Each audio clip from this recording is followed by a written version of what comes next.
Alright, so I've been supposed to make this video.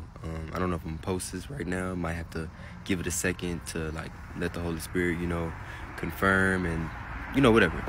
Not whatever, but so this is a dream I had. I was dreaming, and then before I woke up, it was like God showed me the number 5. Like, I don't know if sometimes y'all have dreams like that to where maybe it's an animal. Because I've also had dreams because I collect feathers, so I've also had a dream where that there were a pile of feathers. But this specific dream, I was dreaming, and I can't remember the dream I had before, but I just remember the final dream before I woke up, or the flash, or the moment, it was like the number 5, right? And I'm like, okay. So I feel led to go ahead and, for those who are connected to me, for those who are part of my tribe, whoever God puts in line to receive this, I'm going to go ahead and let y'all know what God has spoke to me about, what he led me to understanding the number 5, right? So I know some of y'all probably see 555, right? And God can speak through numbers. He speaks through animals. He speaks through people. God could use anything. God will use a homeless man on the street, right?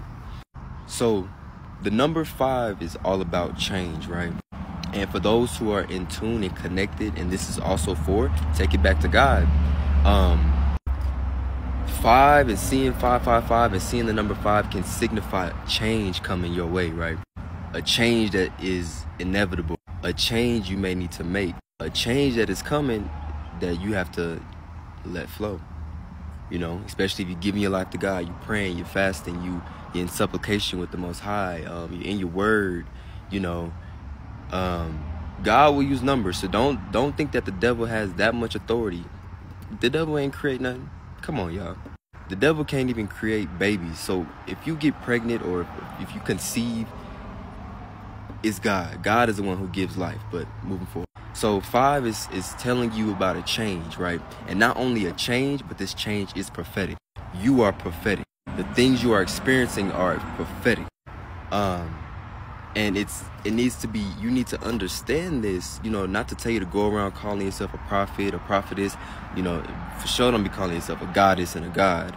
But know that there are aspects of your life in general, is prophetic, and God is about to show out in your life, especially if you've been doing the work. Now, God does reign on the just and the unjust, so he's a good God. He's graceful.